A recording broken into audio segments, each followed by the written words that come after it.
da nossa miséria, há o Espírito de Cristo sobre nós e Ele garante para nós um derramar de graça para que a gente possa ter uma vida no Espírito. Uma vida no Espírito é uma vida onde a gente é capaz de ouvir do Espírito e ser guiado pelo Espírito. E lembrando uma coisa, eu acho que vocês já me ouviram compartilhar isso, né? Algumas vezes, que ouvir do Espírito não necessariamente precisa ser de um modo sobrenatural. Que a gente acha que vai ouvir uma voz audível, né? Muitas vezes o ouvir do Espírito é você estar pensando de uma forma e, de repente, brota em você um pensamento tão puro, tão amável, tão nobre, tão rico, tão perfeito que você sabe, esse pensamento não teve origem em mim. Esse pensamento é o Espírito Santo que está produzindo algo na minha consciência para me direcionar para aquilo que é, de fato, uma escolha apropriada, uma decisão apropriada, sábia. Isso é uma vida dirigida pelo Espírito. Amém, gente? Por quê? Porque diante disso, eu falo a homens e mulheres que são espirituais. Não é porque a gente não ouve uma voz sobrenatural que a gente não é espiritual. Porque espiritual é aquele que reconhece quando é o Espírito que está guiando ele, está dirigindo ele. Amém, gente? Legal? E a gente tem estudado, nos últimos tempos, a gente tem estudado o livro de Hebreus, né? E quero trazer isso à nossa memória. Dentro do livro de Hebreus, a gente começou falando sobre a espinha dorsal do livro de Hebreus, a tônica do escritor aos Hebreus. Vocês lembram qual era? A essência do escritor aos Hebreus é a suficiência de Cristo. É Cristo e nada mais. É a suficiência de Cristo. E aí o autor aos Hebreus, ele foi navegando, né? Ele foi escrevendo várias coisas ali, falando sobre o sacerdócio, falando sobre o descanso. Inclusive eu tenho os áudios todos. O Poeber eu acho que já ouviu, né? Alguns, se vocês quiserem, depois me cobra, que eu envio para vocês os áudios todos, tá bom? E aí a gente viu um parênteses, né? Que o escritor aos Hebreus fez, lá em Hebreus 5, 11 a 14, quando ele fala assim, falou, gente, nós precisamos dar uma parada aqui agora e precisamos retomar o que são os fundamentos. Que a gente não consegue construir nada sem a fundação. E aí me veio uma parada na mente, assim, na memória, não sei quantos foram criados na igreja aí, e eu lembro da gente cantando, quando era criança, uma canção que era Não construa sua casa na areia. Não sei se alguém cantou essa canção quando era criança aí. Cantou aí? Aí, ó, lá vai você. Eu me segurando para falar da década de 90 aqui, o Felipe vem azedar. Mas eu lembro, né, de eu cantando, fazer um gestinho, né, na igreja e tal. Não construa sua casa na areia, não construa na beira do mar, porque mesmo que ela pareça firme, né, a tempestade a vai derrubar. Lembra dessa, Pamela? Lembra, Weber? E aí foi interessante, porque alguém teve uma conversa comigo sobre isso, eu acho que foi Linete, sobre o que significava ali construir a casa na areia. Porque quando a gente canta essa música, e eu formei essa imagem na minha cabeça, de que era uma casa meio na praia, né? Casa na areia. E uma casa no rochedo, né? Que é a casa construída longe do mar, do perigo, né? Não é sobre isso. A diferença é que as duas casas, elas estarão no mesmo plano físico. Elas estarão no mesmo lugar. Só que uma, o construtor fez a fundação. Ele cavou. E, gente, cavar é tirar o quê? O que é cavar? É tirar o quê, gente? É isso, foi uma pergunta, tá, gente? Cavar é tirar o quê? O que você está tirando?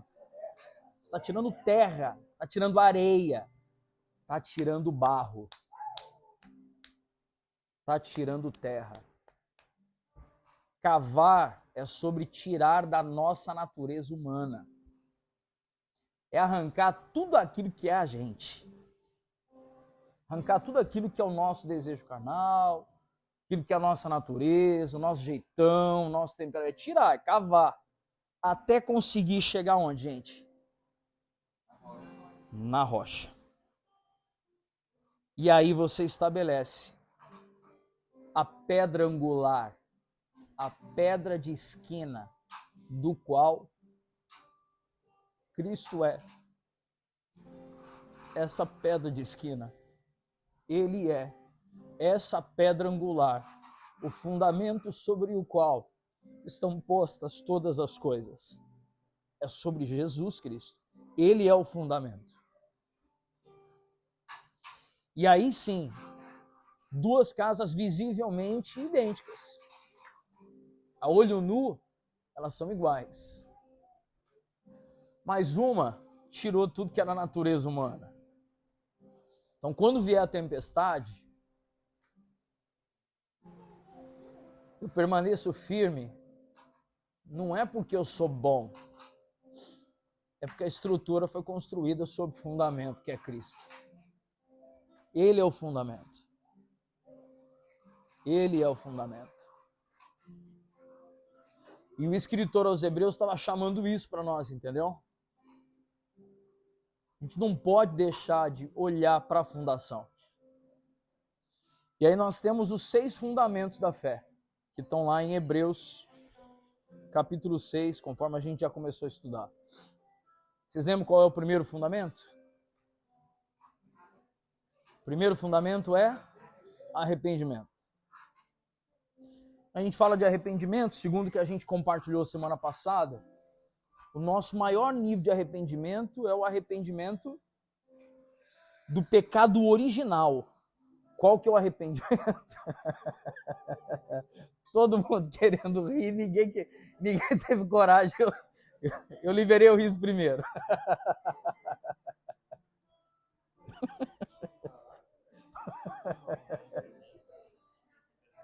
Tô ligado.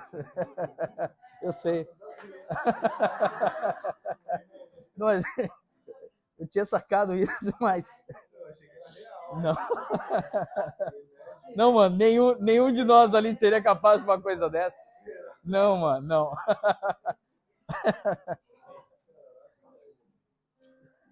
Tranquilo, mano. Mas a gente falou sobre o pecado original, né? O pecado original, nosso maior nível de arrependimento, precisa ser sobre um pecado que é o quê? É a independência de Deus, né? E aí vem os desdobramentos. Uma vez que eu vivo em independência, eu vou produzir atos pecaminosos, certo? E aí eu queria começar hoje, retomando, na verdade, que na semana passada a gente falou sobre algo, foi muito rapidinho no final, que a gente já estava com o horário avançado, né? E eu preciso retomar sobre o que não é arrependimento. Que arrependimento é uma mudança de rota, mas o que não é arrependimento? Legal? Vocês estão com esboço aí ou não, gente? Não sei se todo mundo pegou. De hoje ou de ontem? Não, é o mesmo. É o mesmo. Eu só não mandei pro... Tem que mandar pro Rafael.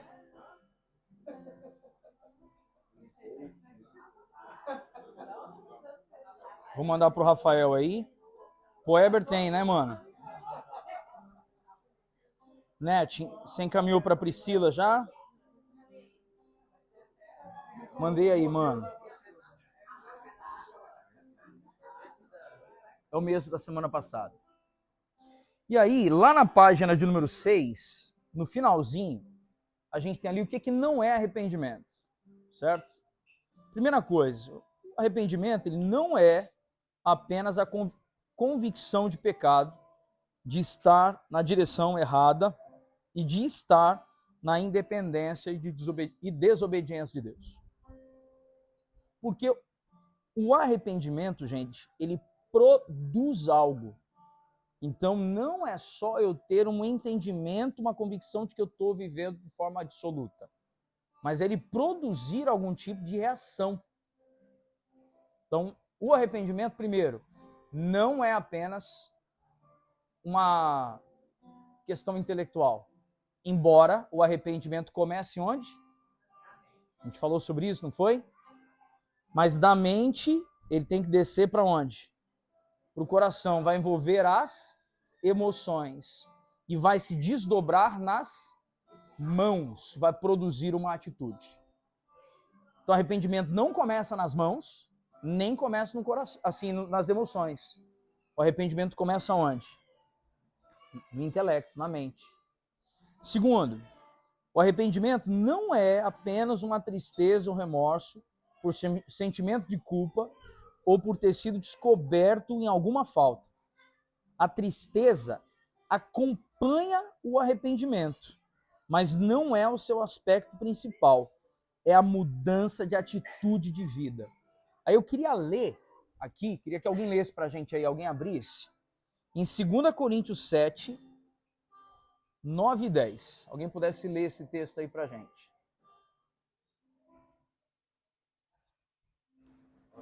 Isso, 2 Coríntios 7, 9 e 10. Pode, mano.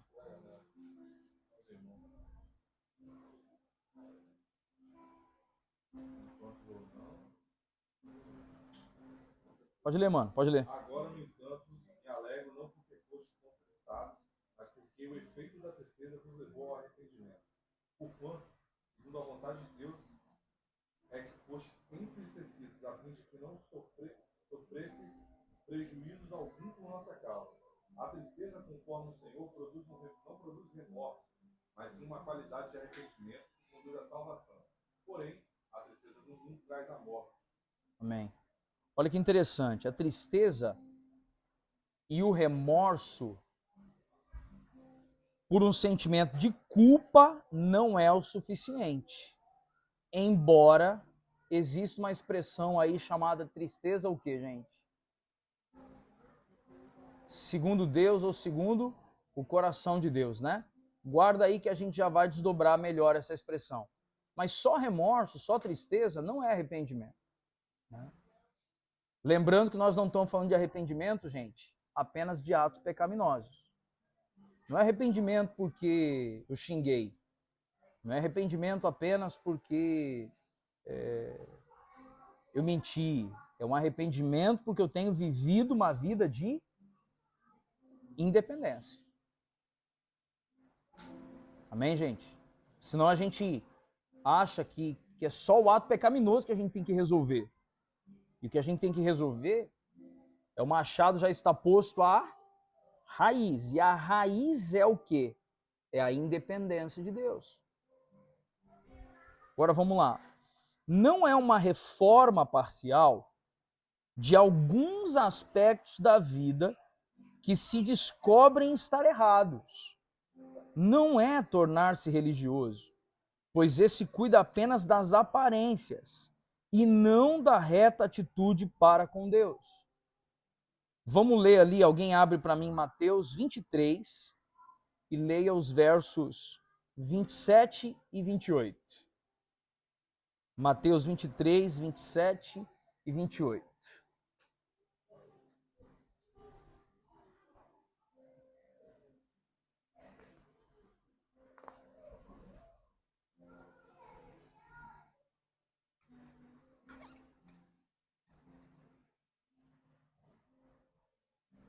Ai de vocês, escribas e fariseus, hipócritas, porque vocês são semelhantes aos certificados de branco, que por fora se mostram belos, mas interiormente estão cheios de ossos mortos de toda podridão. Assim também vocês por fora parecem justos aos olhos dos outros, mas por dentro estão cheios de hipocrisia e de maldade. Gente, que dureza esse texto, hein? É ou não é? O que vocês conseguiram tirar, gente, dessa frase que a gente leu aqui, somado ao entendimento do texto aí? O que vocês conseguiram tirar aí? O que vem ao coração de vocês?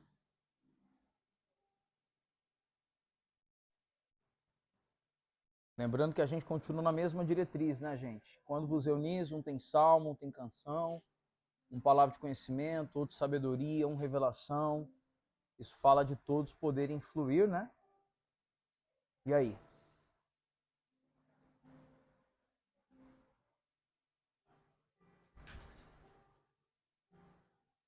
Eu acho que é muito difícil morrer, sabe? Mas fala de morte. Quando a gente descobre que a gente não tá vencendo uma área, me inclui isso, sabe? Aí a gente se depara de que tem que morrer. E às vezes morrer é você mostrar, trazer luz, mostrar aquilo que você está fazendo. E é muito difícil morrer. Então, é mais fácil você se render a regras. Ah, eu vou para a igreja, eu vou frequentar tudo que eu tenho que frequentar, e aí eu vou acumulando merecimento, né? E aí tá tudo bem, mas só que eu não morri de pecado. E aí a Bíblia fala, né? Jesus fala, se você não morrer, você vai entrar, né? E às vezes a gente acha que esse morrer é morrer nessa vida, mas é morrer de você se entregar ao fato de reconhecer assim que, nossa, não estou sendo verdadeiro com você. Sim. E aí isso mostra que você estou trabalhando a minha reputação e não meu caráter. É como você vê o iceberg, né? A gente estudou nessa atitudes. Aí a primeira lição é o iceberg. Aí quando você olha o iceberg, você vê a pontinha. E quando você descobre que você tem de muito, só que o iceberg não é só aquela pontinha. Se olhar lá para baixo, você vai ter muita coisa. Enquanto você não puxar a raiz e chegar na rocha, você não está morto totalmente. E é muito difícil. E por isso que eu acho que o arrependimento é um processo. Ele é um processo que a gente não pode nem julgar, né? Ah, eu estou totalmente arrependido. Tem o que vai fazendo a gente morrer. E entender que a gente está no caminho de santidade. Até chegar realmente de fato àquele lugar.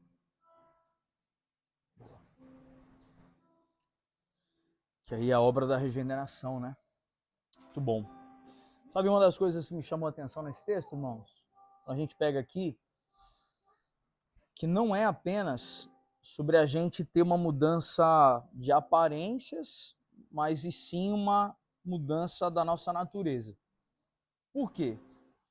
Porque geralmente a gente coloca uns comportamentos reguladores para a gente conseguir avançar às vezes na vida cristã, só que esses comportamentos reguladores muitas vezes podem ser agentes de mudança externa, quando na verdade nós precisamos buscar uma mudança no nível interior.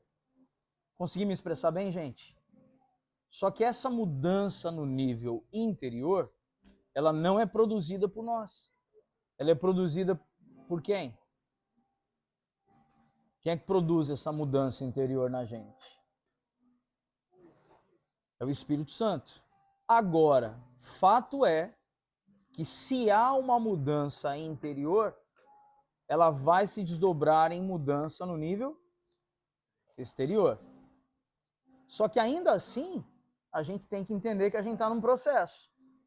E que às vezes alguém em regeneração, alguém está na obra de regeneração, vai produzir ainda algum ato pecaminoso.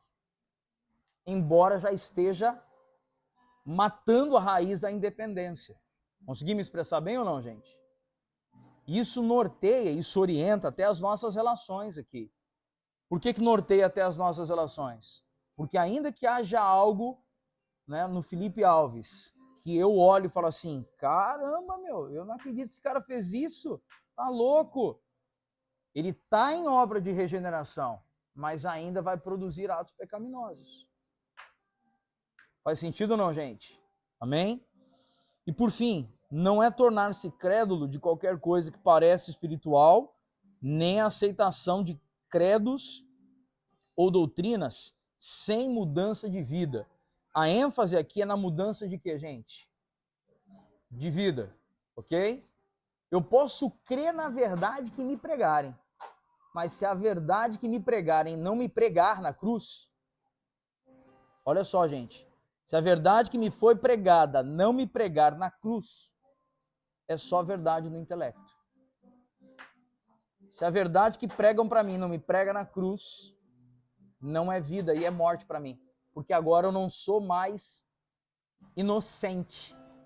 Que agora eu sei a verdade. E se eu não sou mais inocente, eu sei a verdade,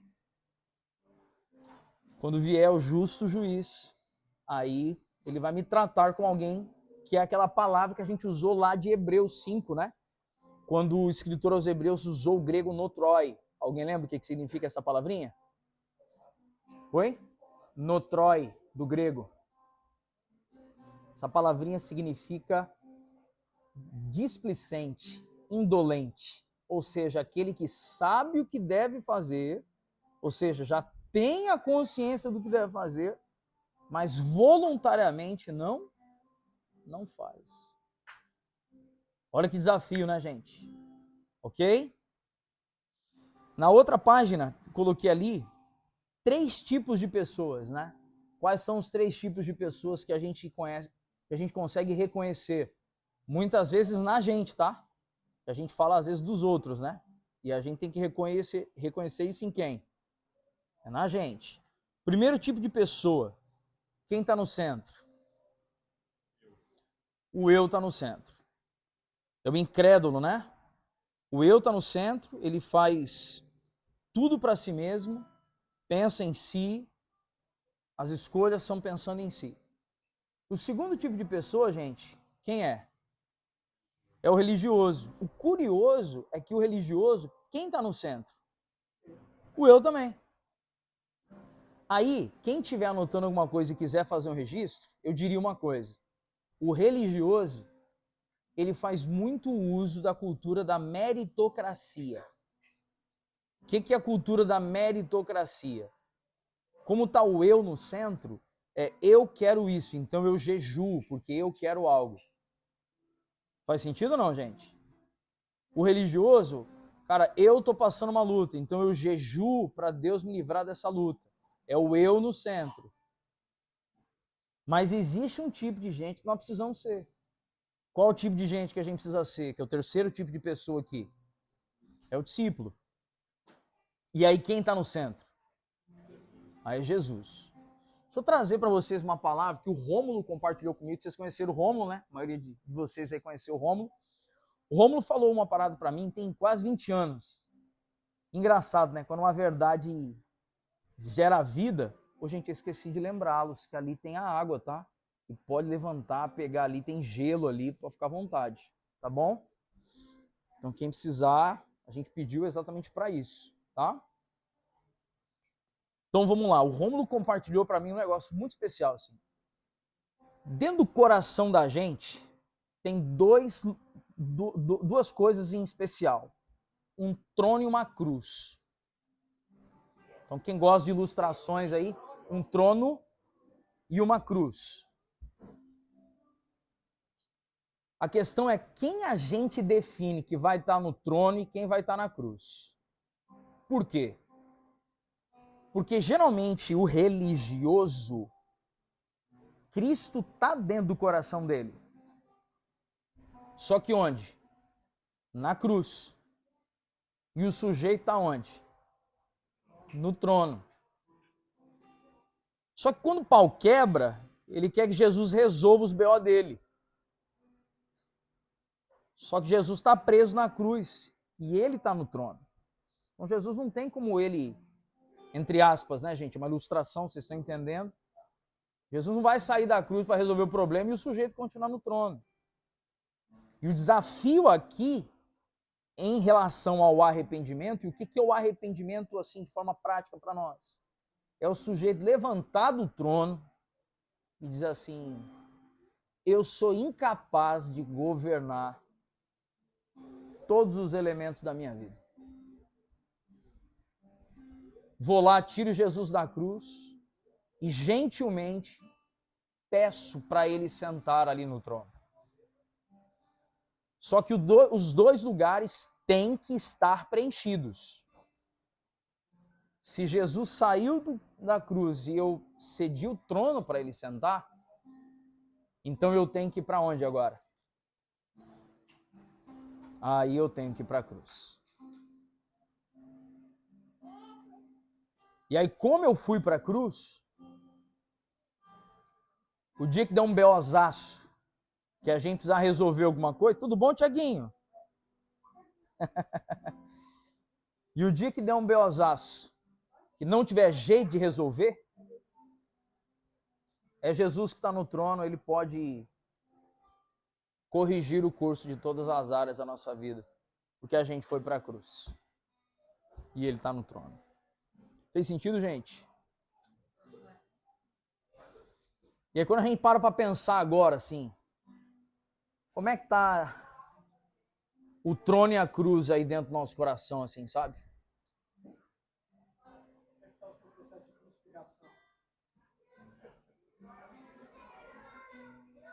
Pode falar, mano.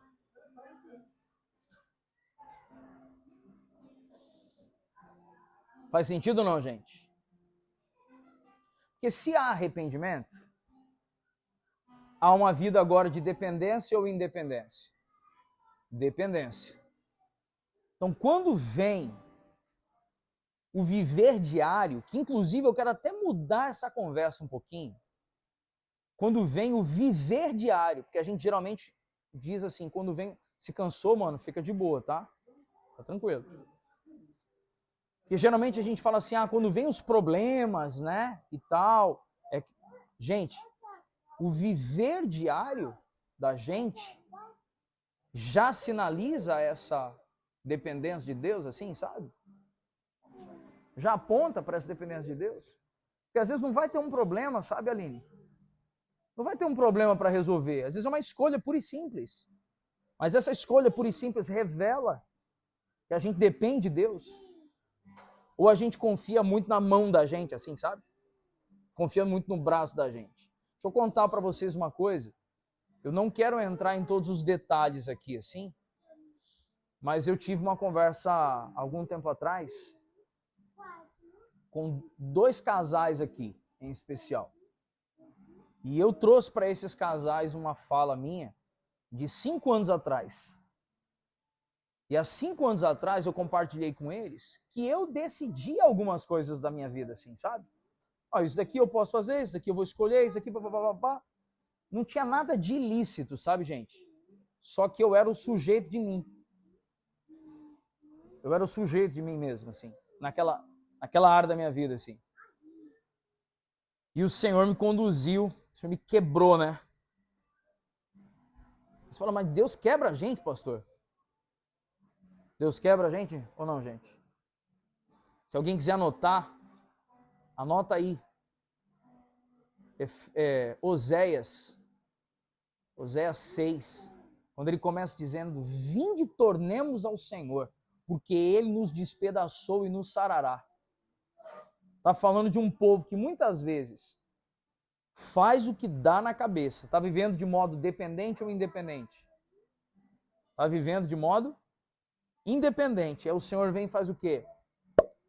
Quebra o ossinho da patinha.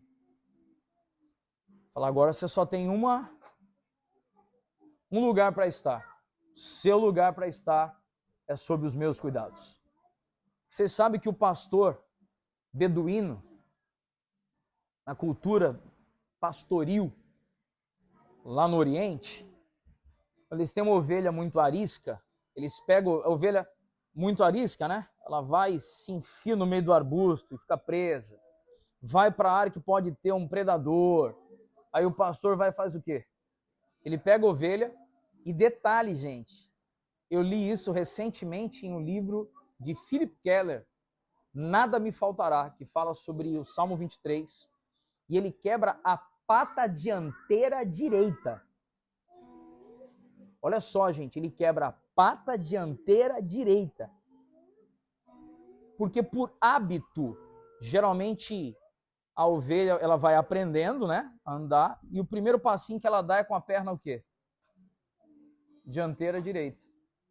Se a perna direita foi quebrada, o pastor pega e deixa ela um instantinho tentando andar. Quando ela tenta mover a pata direita, o que acontece? Ela não dá conta.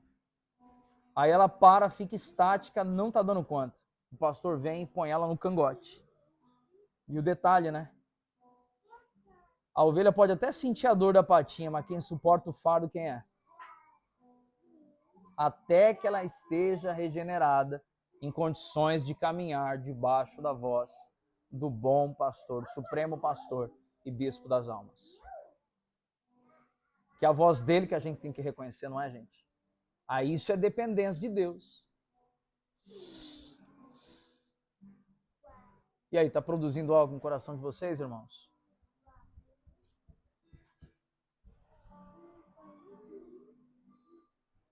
Primeiro fundamento, então, fechado.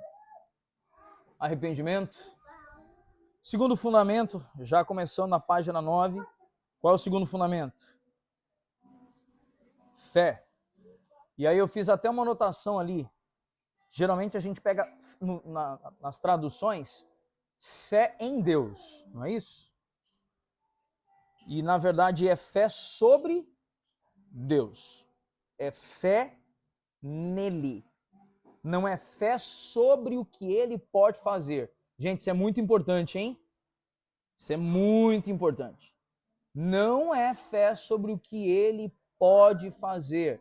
É fé nele e em quem ele é.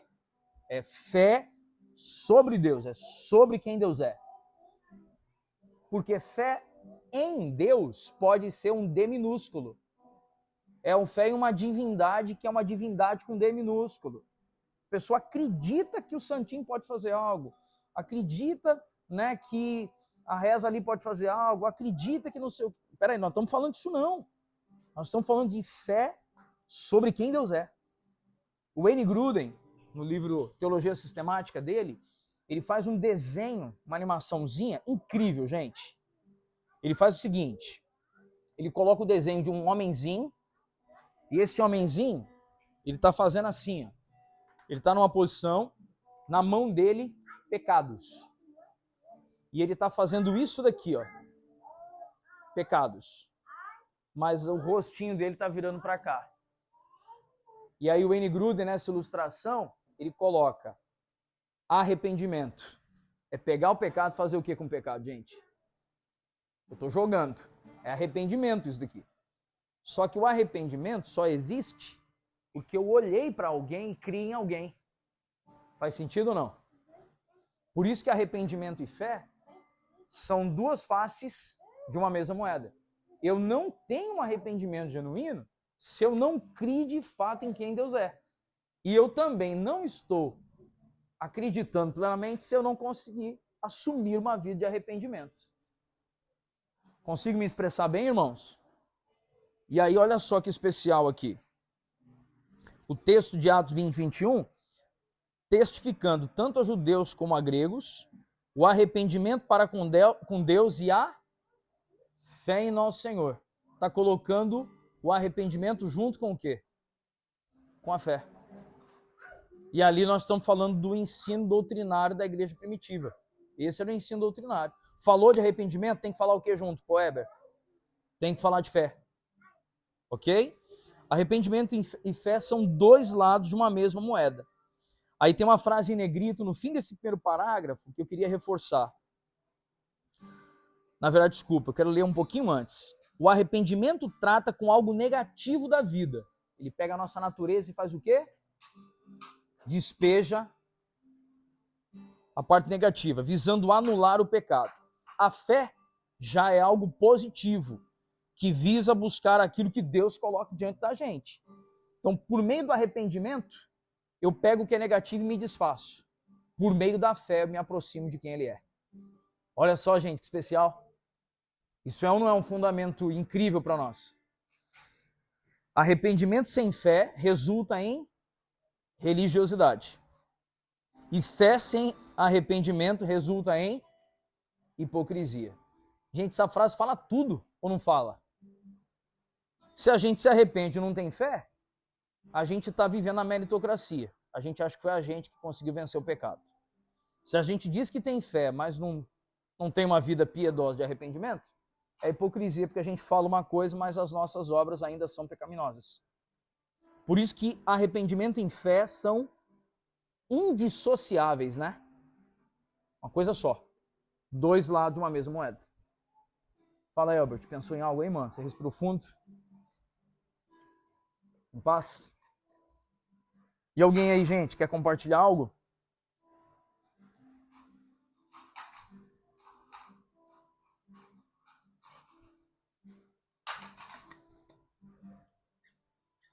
Wayne Grudem diz, portanto, é claramente contrário à evidência do Novo Testamento falar de verdadeira fé salvífica sem arrependimento algum. Também vai contra o Novo Testamento falar da possibilidade de aceitar Cristo como Salvador, mas como Senhor. Vocês já ouviram isso, gente? A pessoa aceitou a Jesus como Salvador, mas não aceitou Jesus como Senhor ainda. Vocês já ouviram isso ou não? Que bom que vocês não ouviram então, gente. Que bênção. Tem uma controvérsia bruta aqui, né?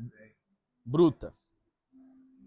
E aí diz o seguinte, se isso significa simplesmente depender dele no que tange a salvação, mas não se comprometer a abandonar o pecado e a ser-lhe obediente desse ponto em diante.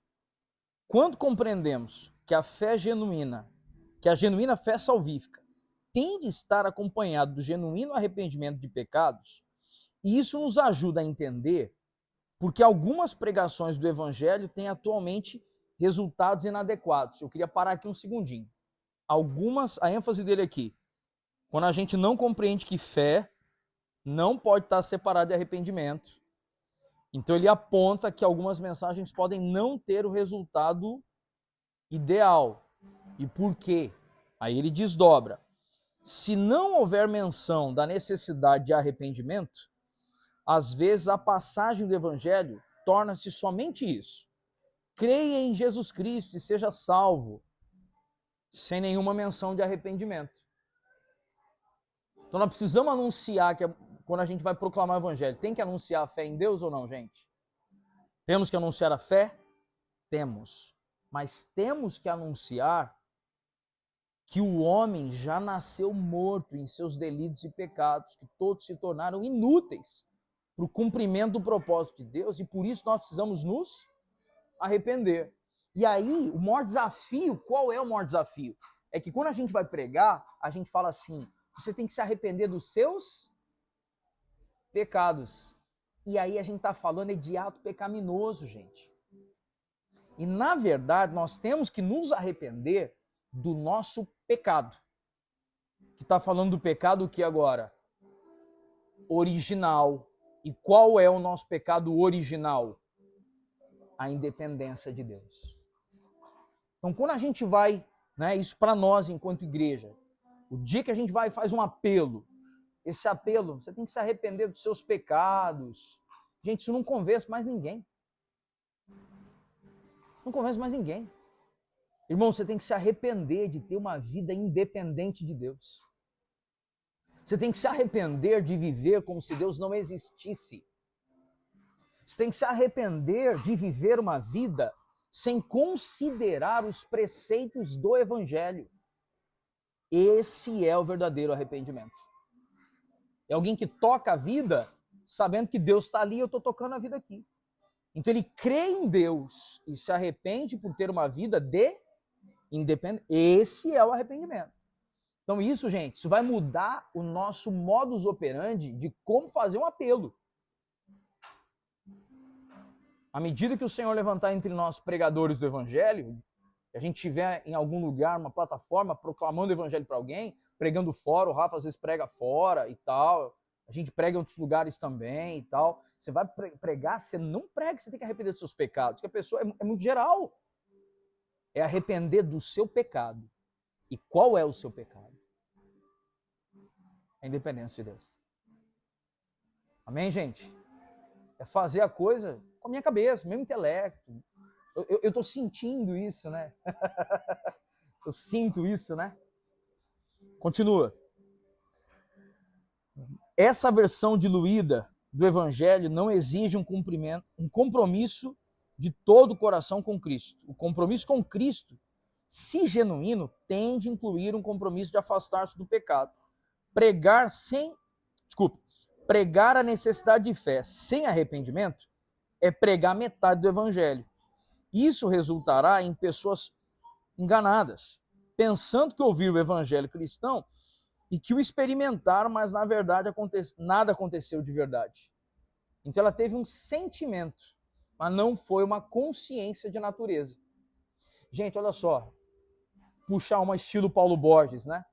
Não é sobre o nosso sentimento apenas de novo ambiente de fé e tal, mas é sobre a compreensão de estarmos numa velha natureza e precisamos assumir uma nova natureza.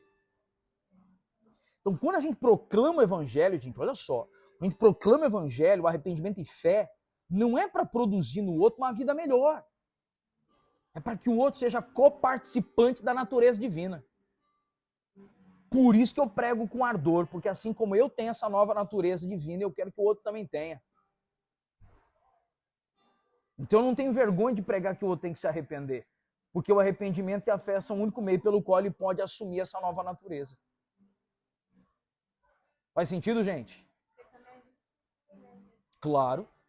Porque se você fala no pecado, a pessoa se converte pensando naquilo que ela está fazendo de errado. Aí, a partir dali, ela joga sangue.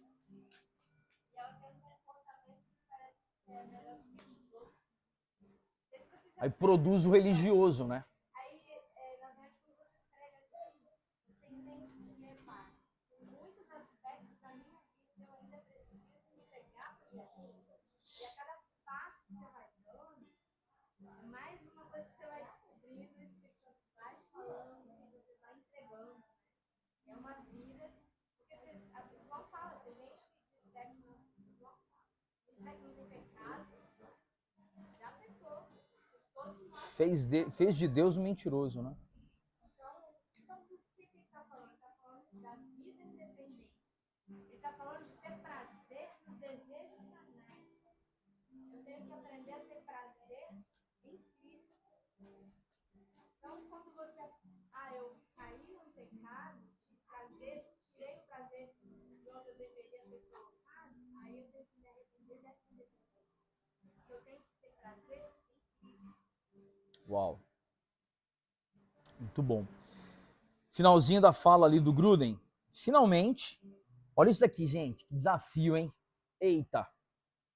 Finalmente, o que diremos do costume de apelar às pessoas que orem para receber a Cristo como Salvador pessoal e como Senhor? Visto que a fé pessoal em Cristo deve envolver uma decisão efetiva da vontade, é frequentemente útil expressar essa decisão por palavras faladas.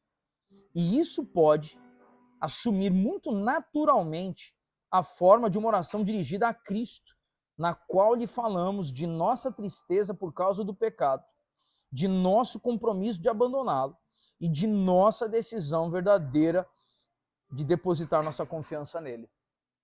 Gente, olha que especial. O que ele está dizendo aqui, o Gruden? Vamos lá. Ele não está dizendo que a gente não deve fazer apelo. Vocês entenderam isso ou não? Ele não está dizendo que a gente não deve fazer apelo.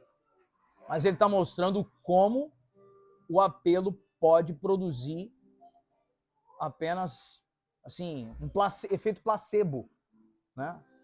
O que é o efeito placebo? Você dá uma cápsula para uma pessoa achando que é remédio e é farinha, não é nada.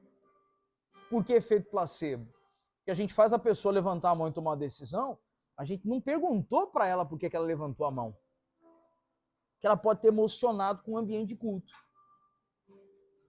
Por isso que os nossos cultos não são para ser um espetáculo. Os nossos cultos não são para ser um espetáculo. Os nossos cultos são para ser o culto racional, onde eu sei o que eu vim fazer. Eu vim cultuar ao Senhor, eu vim me entregar ao Senhor, eu vim me doar ao Senhor. E me doar ao Senhor é me doar pelos meus irmãos. E aí a pessoa, ao ver isso, esse povo não é independente. Esse povo depende de Deus e ele é interdependente. E eu quero fazer parte disso. Eu me arrependo da minha independência. E aí é um ato de confissão pública genuína e verdadeira. Fala, Felipão. Desculpa, mano. Não, foi uma história engraçada. Eu não sei se ela é verídica. Eu vou falar desse lance do apelo, como é que isso surgiu, né? Mas dizem que Spurgeon inventou isso. Ele programava para o cara pegar, ele é um cara muito metódico e tal, aí ele falava, ó, quem quiser amanhã, eles se preocupavam muito com a ordem do curso, não sei o quê. Aí ele falava assim, quem quiser, vem aqui amanhã, aí os pastores vão orar e tal, você vai falar assim, talvez se arrepender, né, como exemplo. Aí anos depois vem Finney, né, que vem na mesma esteira de estudo. Aí ele falou, não, cara, vai mudar isso aí. No final, o Spurgeon já tinha morrido, né? Só que ele tinha deixado o presbitério. E aí o Finney veio, não, no final do culto a gente vai fazer o apelo, porque tem que bater no ferro enquanto ele tá quente, né? Então, meu irmão, você tá ali, vai, é agora. Aí dizem que numa reunião de presbitério, né? Alguém levantou e falou, se Mr. Spurgeon estivesse aqui, ele diria que se foi o Espírito Santo que esquentou o ferro, ele tem que estar quente durante um prazo maior do que até o final do culto. Ou seja, no processo de arrependimento. Mano, gostei disso. Gostei disso. E isso em... A expressão é real, mas que foi Finney que popularizou o apelo ao altar. O apelo ao final do culto. Que antes dele não era comum, isso sei que Aí dizem que falava, se Spurgeon tivesse que ele diria que não tem problema a gente esperar 1 ou 2 semanas. Se for o Espírito Santo que esquentou aquele ferro, ele há de ficar quente por um bom tempo. Mano. Cara, gostei disso, hein, mano. Procura esse negócio pra mim e me manda depois. Sério, mano. Sério, gostei disso. Sabe por quê? Porque o que tem acontecido? É mal barato, né? Eu e Linete, vocês sabem disso. De vez em quando a gente sai pra ministrar em alguns lugares, né, e tal. E quando eu era mais novo, todo lugar eu dava uma forçadazinha pra fazer um apelo, assim, sabe? Dava uma, né? E aí...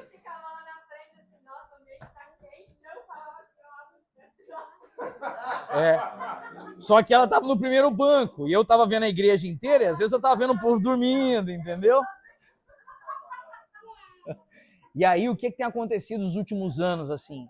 Cara, eu vou e às vezes, cara, eu olho assim e falo, cara, aparentemente até daria para fazer um apelo.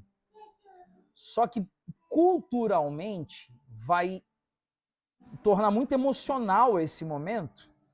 E pode ser que gente faça coisa, fale coisas, que não é uma parada que faria por decisão. E às vezes eu termino assim, irmão, que o Senhor nos abençoe. Foi um prazer servi-los aqui, pregar a palavra aqui nessa linda igreja. Cadê o pastor local? Aí passa o microfone. Aí às vezes o pastor fica agoniado e ele faz o apelo. Mas aí, por que eu estou falando isso assim? Porque uma das coisas que a gente precisa ter o discernimento, né? De que não há necessidade de ser uma coisa todo culto. Se é autêntico, irmãos, se é autêntico, eu não preciso ser o cara que vou começar a papagaiar para produzir isso nos irmãos, entendeu? O Espírito Santo que vai produzir isso. Então, assim, é muito importante a gente até tocar nesse assunto em dias de primórdios, né, para nós, assim, né? O ponto de partida para nós, assim, né? Uma teologia que vai a partir do confessar, né? Então, se você acredita, se eu forçar o cara a confessar e falar com a boca, o Espírito vai invadi-lo ali e aquilo vai dar certo, então isso desenvolveu um grupo de pessoas que pensam Sim. e assim, vão fazer o possível para todo mundo confessar o quanto antes.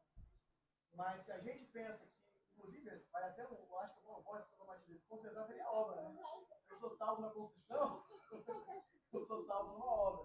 Se eu digo que a salvação então começou quando o coração se converteu. Sim. Quando eu crio com o coração e confessar foi meramente uma consequência natural disso, então isso muda a nossa forma de pensar, como que a gente vai direcionar. Legal. Quando a gente tinha o G12 lá na igreja, que era uma metodologia, a gente tinha meio que uma meta para bater, né? Eu posso começar a ver, mas do lado do cara, você dá uns cotovelados. E aí, irmão, vambora? Vamos aí, nem que era uma meta, mas tipo assim. Tinha que ter alguma resposta, né? Tinha que ter alguma resposta, né? E não se enganem, tá, gente? A gente que prega, às vezes, em alguns lugares, quando você entra nessa cultura do apelo, a gente usa o apelo como termômetro do que Deus fez, do agir de Deus naquela mensagem. E aí a gente está fazendo uma coisa que foi o pecado de Davi. Que quando a gente fala do maior pecado de Davi, a gente fala que foi adultério com Batseba, não é isso que a gente pensa? Mas o adultério de Batseba trouxe uma consequência para ele e para a família dele. Mas quando a gente fala do pecado de Davi, o pecado de Davi foi contar os exércitos. Quando ele contou os exércitos, ele pecou de modo que produziu um prejuízo para a nação. Entendeu? Foi a independência.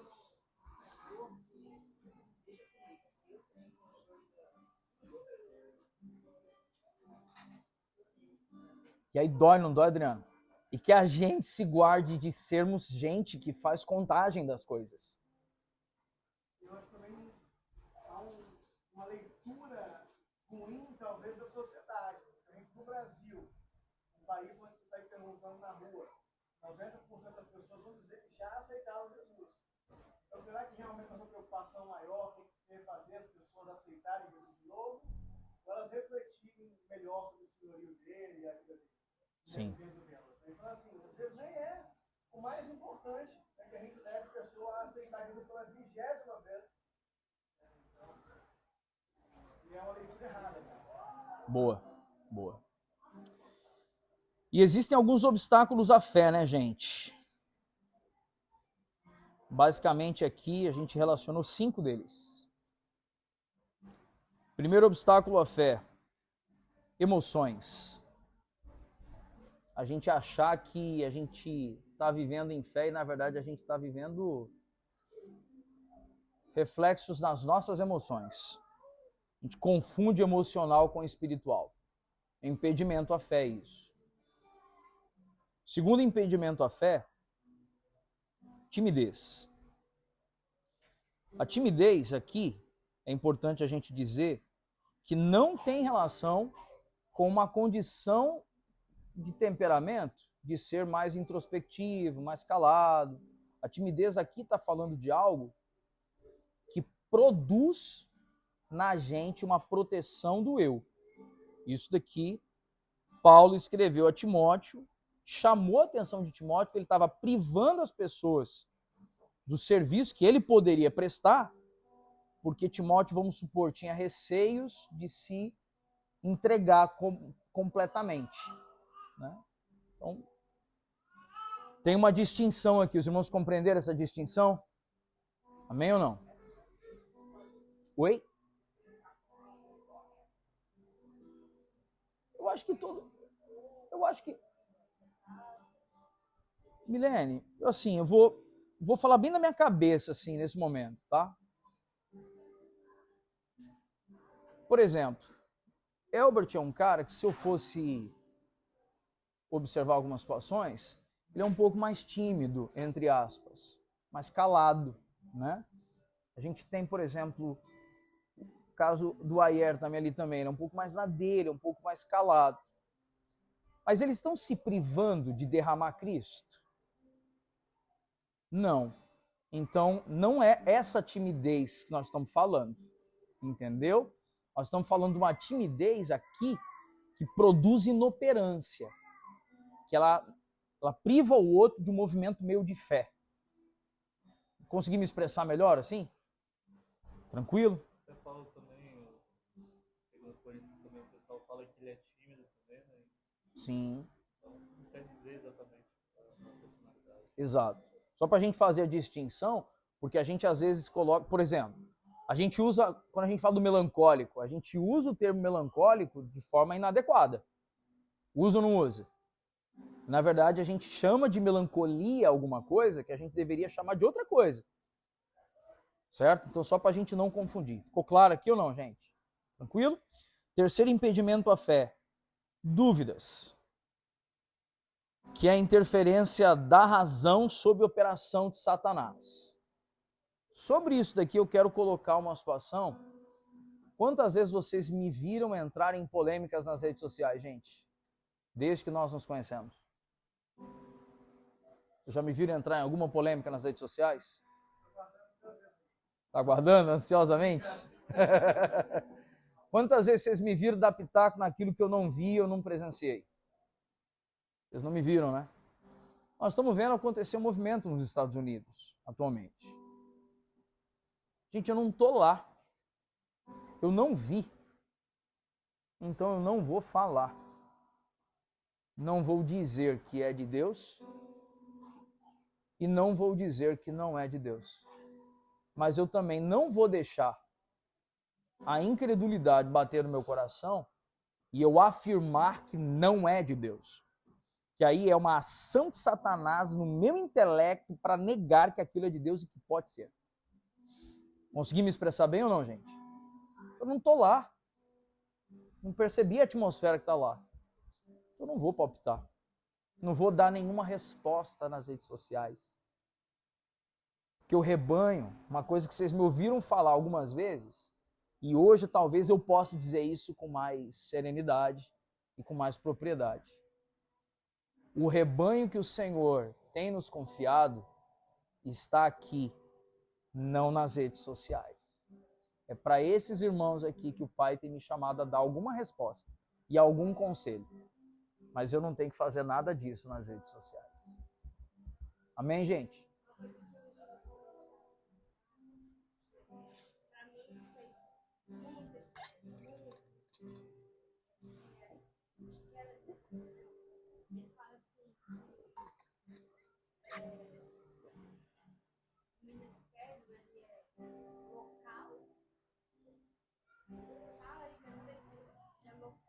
Você está falando, na verdade, do Eugene Peterson. O Eugene Peterson fala que a vocação, ela é geográfica e escatológica. Geográfica, Deus te planta num lugar para um povo. E escatológica, ela aponta para o cumprimento das profecias. Não é para você ser defensor de corrente teológica escatológica. E aí, o que me fez refletir, até isso que você falou agora, que a nossa tendência, quando a gente vê algo acontecendo, a gente quer replicar. E até assim, sobre quando a gente tem conversado sobre vocação, né, sobre ministério, essa coisa de ser geográfico. Deus, ele coloca um amor na nossa vida sobre tal lugar. E não adianta eu querer fazer igual o nosso exemplo aqui em Curitiba, trazer o que está acontecendo em Curitiba para cá, porque Deus deu algo para a gente aqui na série. E o nosso dever é apontar para o escatológico, né, que é o cumprimento das promessas de Cristo, para esse lugar. Então tem algo para esse lugar. A gente abre nossa identidade lá no ar, nascido em tal lugar no dia tal. Não é por acaso, Deus escolheu que você nascesse naquele dia, naquele local, entendeu? Então, assim, isso foi me dando muito significado. Hoje eu vendo, né? Até eu fico curiosa, fico vendo os comentários nas redes sociais, que eu sou muito curiosa. Aí eu vejo as pessoas querendo replicar, né, e tal.